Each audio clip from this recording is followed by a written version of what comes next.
Hello, future Jacob and panel. This is just me showing off some of my gameplay. So what you'll see first is me using the right analog stick to look around and the left analog stick on my controller to walk around the environment. Next I have a jump. When I press A, you'll notice a different animation when I'm going slower and walking around compared to this, which is when I'm going at a faster speed.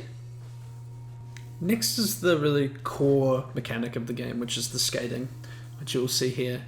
I hold down right trigger to start the skate, and you'll notice a few things happening. Firstly, there's a smooth transition to a skate animation, which we'll see kind of transition back and forth between the walking and the skate smoothly.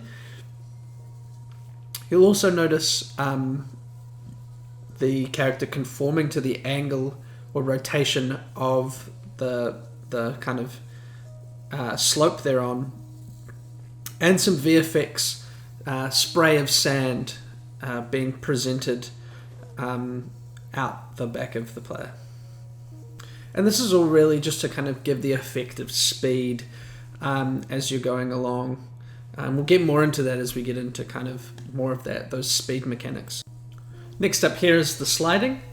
So if an angle of a slope is too steep, the player will slide back down it. There's a different animation for going forward down a slope versus backwards, so you're kind of seeing that backwards there. But basically, anytime a slope is too steep for a player to go up, they will slide back down it. And this can be used to kind of as a deterrent for players, but it can also be used as something fun where they slide down a big slope and kind of zoom through it. This next part is the ramp jumps. So once you get to the top of these kind of sunken building-like structures, you get a prompt to press A, and it'll give you a bit of a boost. And then to land the jump to get some points and kind of increase speed, you have to press B. So you'll notice that the prompt appears to press B. If they land it, it turns green. If they don't, it turns red.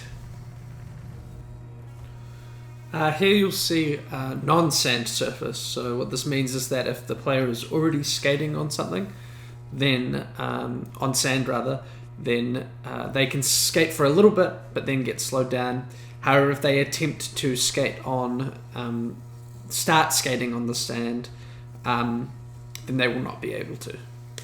And this just kind of becomes a little obstacle for people to get over. You can see here I do a jump and can get through to this kind of other jump because I've given myself a boost, but if I tried to skate all the way over to there, I wouldn't have been able to.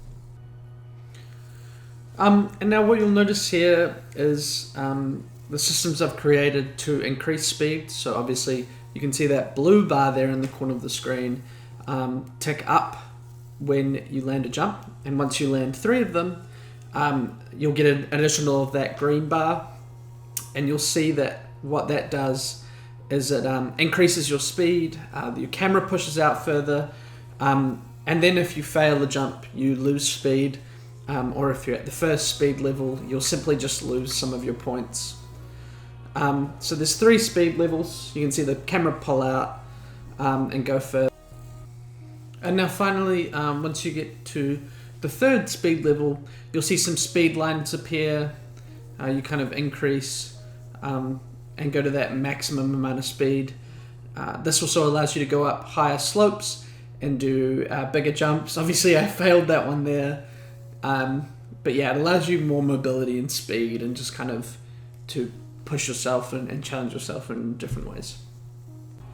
The final mechanic here is the crouch slide, which is when you are going at a speed level of 2 or higher, you're able to hold that left trigger while you're holding the right trigger to skate, and you're able to crouch slide under things. And you can see that transition into that different animation there, and also kind of the character crouches down. However, if you hold that for too long, the character will start to slow down and eventually break. Finally, I just want to put some footage here to show off the audio and music that was created for this. Thank you very much.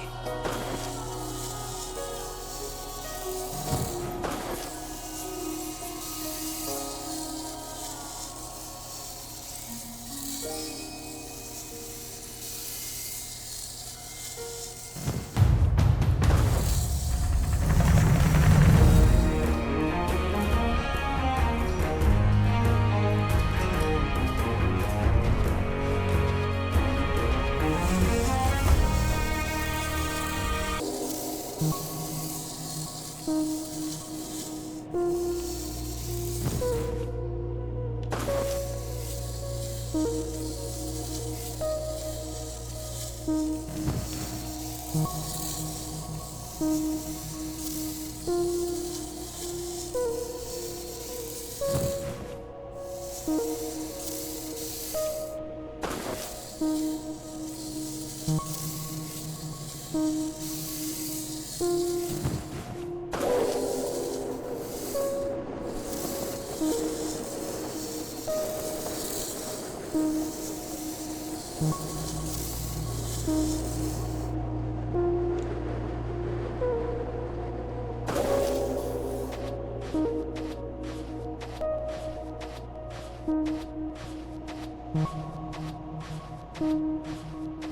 you.